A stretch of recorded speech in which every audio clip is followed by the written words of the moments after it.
YouTube channel BL Maithili Hindi में आपका स्वागत है। मैं BL बिहारी तो फिर एक नए ब्लॉग वीडियो लेके हम आ चुके हैं और आज आपको हम इस वीडियो में बताएंगे जो कि आखिर ट्रेन क्यों नहीं चल रही है, किस कारण से ट्रेन नहीं चल रही है। आखिर CRS इन्फेक्शन होने के बाद भी ट्रेन चलने की कोई संख्या नहीं जताया गया है, कोई ऐसा सूचना नहीं दिया गया है कि कब ट्रेन चलेगी। तो चलिए आज हम आपको फाइनल इस वीडियो में हम बताएंगे कि आखिर किस वजह से और किस कारण से ट्रेन अभी तक नहीं चलाई जा रही है, आखिर क्यों ट्रेन में इतना लेट हो रही है। दरभंगा, सकरी, झंझारपुर, निर्मली, सरायगढ़, सुपौल और सहरसा के बीच में जो ट्रेन सफ़र चलाने की बात किए हुए थे मार्च में, आखिर ट्रेन नहीं चल रही है, इसका वजह क्या है। और हम इसी कारण का पता लगा लिए हुए हैं जो कि झंझारपुर से होते हुए सरायगढ़ के बीच में कोई एक सिग्नल जो है उस सिग्नल अभी तक तैयार नहीं किया गया है। उसी सिग्नल के कारण और उसी सिग्नल की वजह से अभी तक ट्रेन नहीं चलाई जा रही है। तो यह सूचना और यह खबर आपको कैसा लगा आप कमेंट बॉक्स में अवश्य बताइएगा। अगर आप नहीं आए तो हमारे यूट्यूब चैनल को सब्सक्राइब कर लीजिएगा, क्योंकि और आप लोगों के बीच में हम अन्य खबर दिखाएंगे और अगले वीडियो में हम आपको संपूर्ण सूचना हम दे देंगे।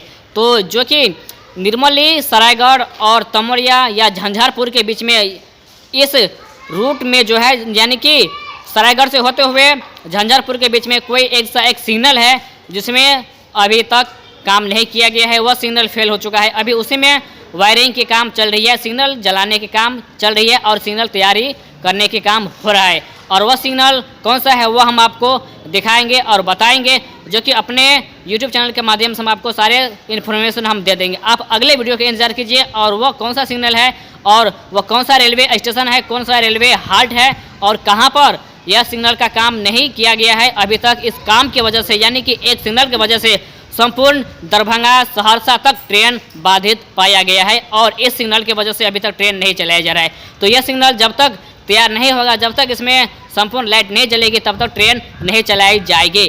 तो चलिए हम आपको अगले वीडियो में हम दिखा देंगे और बता देंगे कि वह कौन सा सिग्नल है और किस सिग्नल की वजह से यह ट्रेन में अभी तक बाधित पड़ा हुआ है ट्रेन सफ़र की काम। तो चलिए मैं BL बिहारी विदा लेते हैं इस वीडियो से। तो आप अगले वीडियो का इंतजार कीजिए और हम आपको फाइनल उस रेलवे स्टेशन पर जाकर हम दिखाएंगे और बताएंगे कि कौन सा वह सिग्नल है और कब ट्रेन चलेगी, वह भी हम आपको अगले वीडियो में हम दे देंगे। जो कि वह सिग्नल का, जो कि उस सिग्नल में काम करने के लिए मात्र 15 से 20 दिन का समय दिया गया है और 15 से 20 दिन के अंदर में वह सिग्नल का काम कर लिया जाएगा। तो चलिए मैं BL बिहारी विदा लेते हैं इस वीडियो से। तो फिर मिलेंगे एक नई वीडियो और एक नई जानकारी में।